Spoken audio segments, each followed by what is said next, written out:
Hi, welcome to Tinfoil Handkerchief Alignment. Today I'm going to talk about balancing chakras and what that even means. Chakra alignment isn't something that's typically suggested as a spiritual remedy for Christians. My personal perspective on this is that it's because I think the love language of, say, Catholicism is usually acts of service for others. I've found that over the years, that's become things like bake for the sale, bring a casserole to your neighbor, donate to the church, sing in the choir, become a member of the clergy. While all of those things are great, it's important that the intentions of the acts of service come from a place of genuine love and care instead of just not wanting to look bad or because it just looks good. I don't like sharing my energy with things that don't feel authentic. So if it's not an authentic connection, don't pretend it is. Maintaining your values is generally not the most appealing. With that said, it depends on what would define rewarding to you. For me personally, truthfulness and healing my personal internal struggles are more important to me than the perception of others. And so far, no one's been able to tell me how or why God would disagree with that. I look at it from the perspective that acts of self-love service my spiritual health, which, in my personal experience, has led to an overall improvement in my mental and physical health. Because I do tend to hold a lot of stress in my body. It's just usually it's been the more stressed out I am, the worse I feel internally. What acts of self-love looked like for me was making time for self-reflection, meditation, and doing my shadow work. I'll expand more on what shadow work is in a different episode, but it's essentially working through your trauma. I went through a dark night of the soul. I'll explain a bit more about that as well another time, but it's basically an ego death.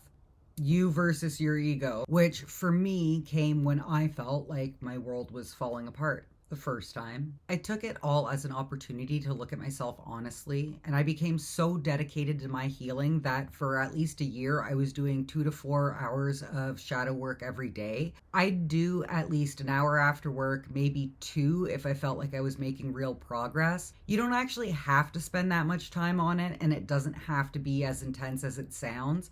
I did it that way because that's how I wanted to, and I had the time to do it because I was so tired of feeling spiritually broken. And again, none of this is me saying that there aren't things within myself that I still need to heal. My personal wounds didn't hurt so much, and I could process them like an adult and not just a kid holding on to 40 years of hurt. But by working as hard as I have on my shadow work and doing maintenance on balancing my energy, I feel much more internally calm than I had at any time in my life previously.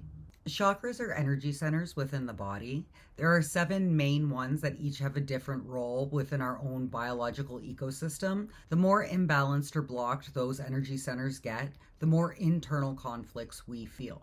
Career, matters of money, and home life are associated with the root chakra, which is at the base of the spine. Home life is kind of a general term, but my personal interpretation of it is it's more about relationships to ourselves and others. Starting to recalibrate your chakras should start in the root chakra, as it brings better balance and helps ground your energy because it is the chakra associated with earth. Water is associated with the sacral chakra, which helps balance the flow of sexual or intimate energy and expression, creativity, and helps with determining things like whether or not self-image impacts our relationship to food. This chakra is located just below the belly button. The solar plexus, it's more about authenticity and perspective of self, our accomplishments. This chakra is associated with the element of fire, which also represents personal passions. The heart chakra is at the center of the body and is the most self-explanatory. How we perceive or connect to concepts like love, compassion, and empathy, and air and how we express or communicate those feelings to others. Ether, associated with the throat chakra. The throat chakra is located exactly where you'd expect it to be. Between the eyebrows is the third eye chakra.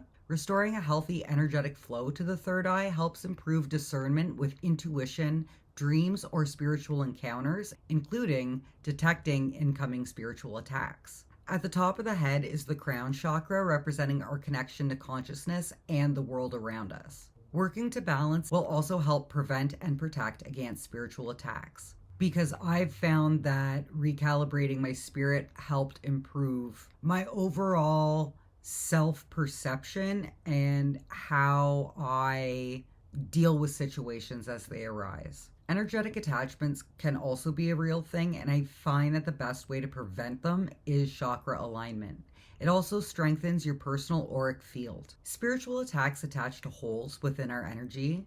The holes are generally caused by various traumas or moments of hardship and grief that we've experienced over the years. Much of it is unresolved childhood wounds that appear in different ways in our adulthood. By repairing your personal energetic field, it allows for the wounds to heal and prevents other attachments of a lower frequency from being able to connect to your energy. Dark attachments feed on negative emotions, but attuning to the light brings in more positive emotions. I should be clear that to recalibrate your energy, it's very focused on self.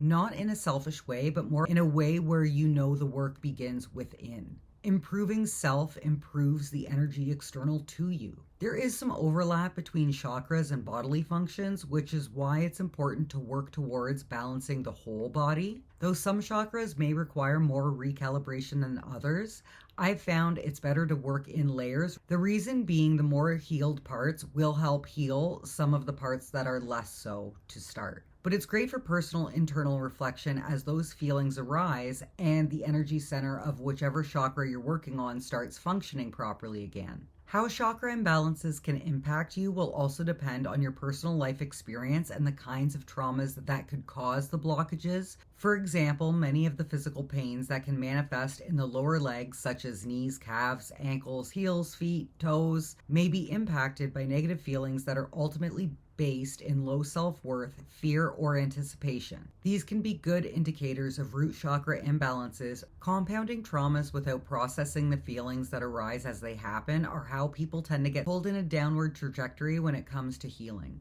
Working through the layers in a healthy, positive way brings the flow of internal energy back to being less chaotic. Even if you don't fully feel healed, it's usually an improvement from where you were starting at. Rebalancing energy within your physical body also requires a level of honest self-reflection, but it also feels like alleviating some weight of emotional baggage. The chakras are associated with different elements, which also corresponds to different astrological signs, planets, colors, and senses. Now that might be where it starts sounding a little woo-woo. However, all of those things work with universal vibrations which interact differently with others around it. Although belief in planetary influence on individuals is usually seen as something for recluses and cat ladies, if you look at it as we all have vibrating molecules on the inside, and the planets have vibrations on the outside, it makes sense that there is some level of reaction in how those things interact together. Further to that, the different planets and zodiac signs all represent different traits. The signs also represent different elements, and each one represents its own astrological house, where it's the most vibrationally stable. The astrological placements in your chart can help navigate your relationships or correlations with the different aspects of what each astrological house represents. Planets and constellations have their own magnetic fields. Our personal energy fields can be impacted by planetary shifts depending on how the corresponding energy within our bodies is functioning at the time. So when you think of it like that, it sounds a little bit less woo-woo. Where I personally think a lot of people get the wrong impression about a lot of this stuff is focusing more on the future vibrational interactions. By working to repair the holes in our personal energetic fields, so to speak, our personal vibrations are less impacted by planetary and astrological alignments that would normally be more vibrationally intense. You hear the jokes about things like Mercury retrogrades, but if you get super stumbly with your words or stuck in your emotions, it's probably during that time. A good time to rebalance your upper chakras. Also an important time to reflect before reacting, because there's more of a likelihood of miscommunication in interpersonal relationships. especially for water signs like Pisces, Cancer, and Scorpio, or a sign with more reactive traits to begin with, like Aries or, again, Scorpio. Side note on astrology, I think a lot of people look at it from the wrong perspective. Think of it less like trying to predict the future based on the type of things that can occur during certain planetary alignments, because that seems to be where traditional Christians get a little weird about it. I like to think of things like astrology or tarot as hypotheticals. If a certain situation were to come up, what would you do? Which of my own traits should I be mindful to manage during times where I need to be more vibrationally inclined to do so? It doesn't mean I have to act on anything. It just means that I can be more balanced and have more clarity in the moment if it does happen.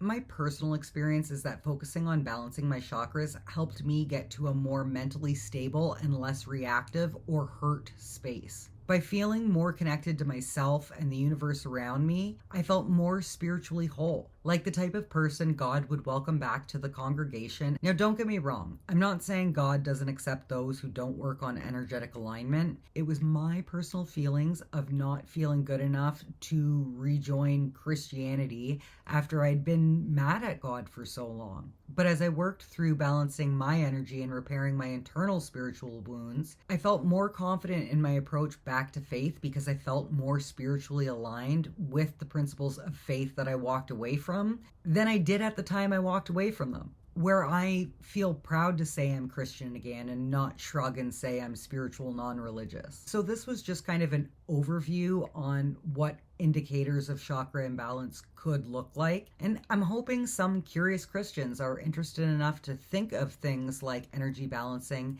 as something helpful rather than something occult, because I personally feel it's something that can help a lot of people regardless of religion. So I hope you come along for the ride, and until next time, keep the peace.